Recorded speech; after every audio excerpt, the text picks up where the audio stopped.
네, 인공지능 기술의 사업화 사례 분석에 대해서 말씀드리겠습니다. 먼저 인공지능 세탁기 부분인데요. 1990년에 LG에서 퍼지 이론을 이용한 인공지능 세탁기를 오픈했었습니다. 93년도에는 카오스 이론에 대한 이런 이론을 적용한 세탁기를 출시를 했었고요. 그런데 그때 이제 우리는 인공지능에 기본적인 이론을 적용했다고는 하지만 과연 그 인공지능 핵심 기술을 적용했는가 하는 문제는 조금 다릅니다. 지금 무슨 얘기냐면 세탁기가 기존에는 사람이 설정한 그런 방식대로만 작동을 했었는데요. 예를 들면 헹굼을 3번 할지 2번 할지 또는 이제 물의 양을 많게 할지 적게 할지 이런 부분들을 세탁기가 자동으로 이렇게 인지를 해서 처리를 하는 거죠. 때가 많이 묻어 있으면 세탁을 더 많이 해주고 또 이제 헹굼을 더 많이 해야 될 필요성이 있다면 헹굼을 더 많이 하고 이런 형태인데요. 그런데 실제로는 센서를 부착해서 세탁물의 양이 많으면 거기에 맞게끔 세탁을 하고 또 이제 세탁물의 오물, 때가 많이 있으면 더 한 번 더 세탁을 한다든지 또는 세제를 더 많이 넣는다든지 하는 아주 단순한 기법이었죠. 따라서 우리 인공지능 연구자들이 생각하는 그런 인공지능 기술이 적용되었는가 하는 문제는 조금 다른 문제가 되겠습니다. 지금 무슨 얘기냐면 인공지능 연구자들의 관점에서는 매우 복잡한 문제들을 해결하는 그게 이제 인공지능 기술인데 실제 이제 산업체에서 그 인공지능 기술을 적용할 때는 매우 단순한 센서를 통해서 사람이 물의 양을 조절한다든지 세제의 양을 조절한다든지 하는 그런 부분의 단편적인 기술만 적용했다라는 그런 얘기죠. 자연어 처리 기술에서 인공지능 기법을 산업화한 예를 든다면 우리는 이제 자연어 처리 기술에서 가장 복잡한 문제가 기계 번역이거든요. 이 기계 번역 관련된 신문 뉴스를 제가 여기에 소개를 하고 있는데요. 이게 이제 1980년대 후반, 87년도에 서울대 기계번역 팀에서 영한 번역기를 상용화하면서 95% 정도의 정확도로 번역을 한다라고 이렇게 공개를 했었습니다. 하지만 그 이후로 90년 기준으로 하면은 약 30년 정도가 지났는데 30년이 지난 지금까지도 사용자가 만족할 만한 그런 성능까지 보여주진 못했던 거죠. 또 다른 예로 본다면 국제적으로는 시스트란이라고 하는 기계 번역 연구가 가장 잘 알려지고 성능이 좋은 그런 시스템인데요. 이 시스트란은 1968년도에 시작을 해서 한 4, 50년 이상을 번역을 해왔었습니다. 하지만 그럼에도 불구하고 기계 번역 성능은 그렇게 높은 편은 아니었다라는 거죠. 그래서 이제 우리 그 인공지능 기술을 사업하는 데 있어서 이 연구자 또는 개발자의 관점과 소비자, 사용자의 관점은 그 갭이 크다는 걸 알 수 있습니다. 이에 비해서 여기 삼성전자 핸드폰의 천지인 자판 있잖아요.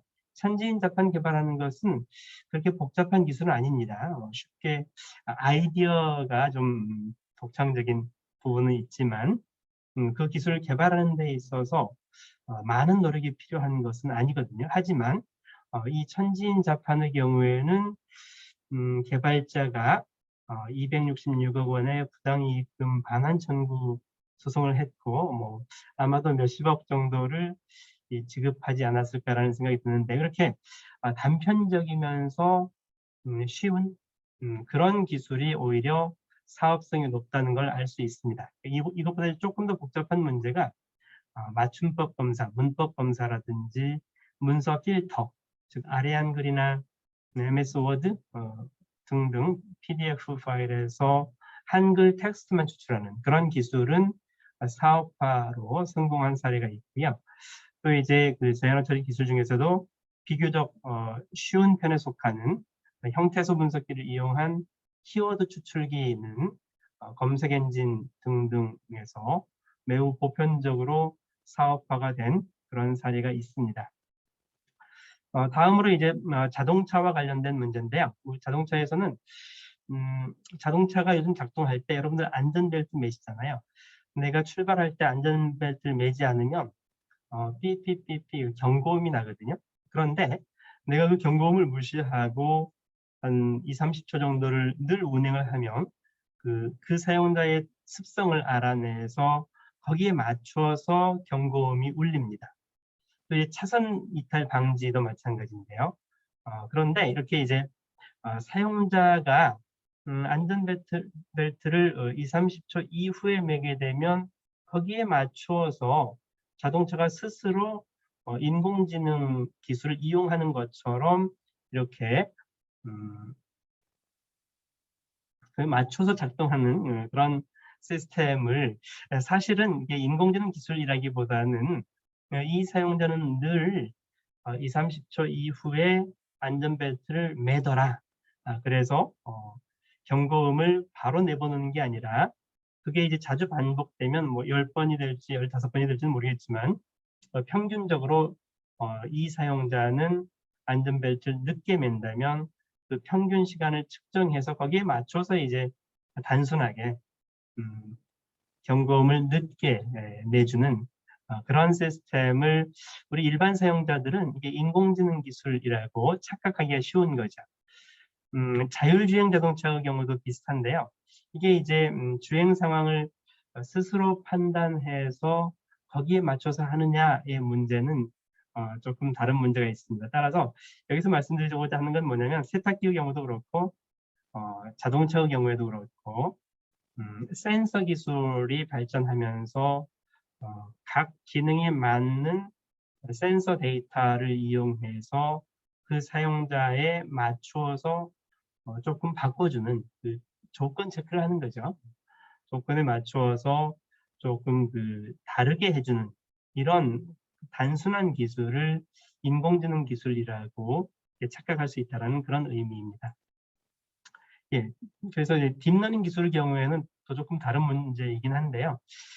딥러닝 기술 중에서 가장 보편적으로 사업화가 잘 되어 있는 부분이 음성 인식이고요.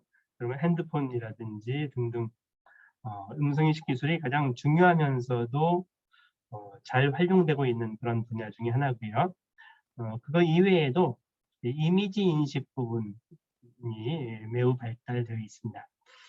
기계 번역은 이제 딥러닝 기법을 활용하면서 기존의 방식보다 훨씬 더 성능이 좋아졌고 그리고 사용자 만족도가 높아지는 그런 성능을 보이고 있어서 이제 구글 번역기를 등등 상용화가 된 거고요.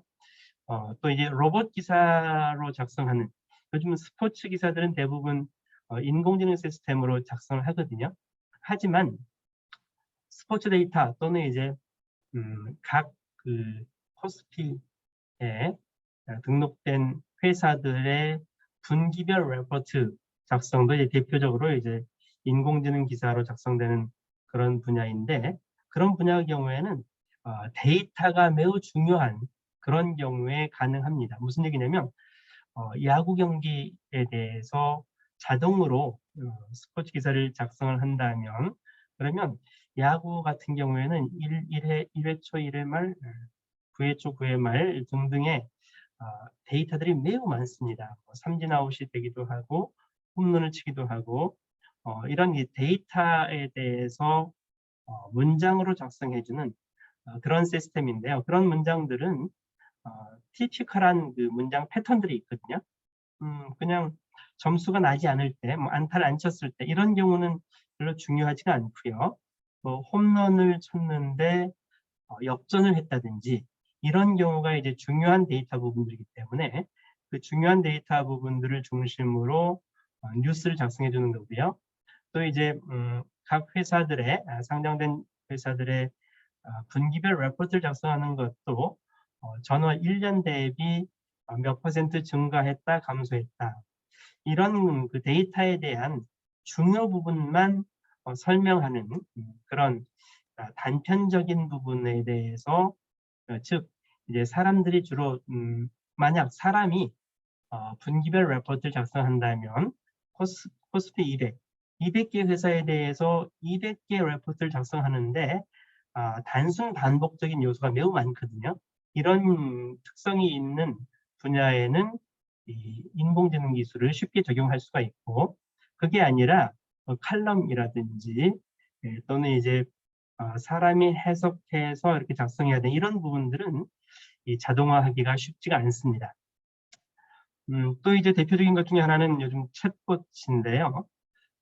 은행이라든지 어떤 대출을 받을 때 질의응답을 대신해주는 이런 부분인데, 그런 경우에도 대출 관련된 챗봇을 한다면 대출 관련해서 사람들이 궁금해하는 그런 부분들이 매우 한정되어 있습니다. 즉, 그 도메인이 한정되어 있고 또 분명하게 응답을 할 수 있는, 그리고 그런 이제 그 대화 내용들이, 질의응답 내용들이 데이터베이스에 매우 많이 쌓여 있어서 그래서 이제 그런 특징들이 있는 경우에 사업화가 가능하고요.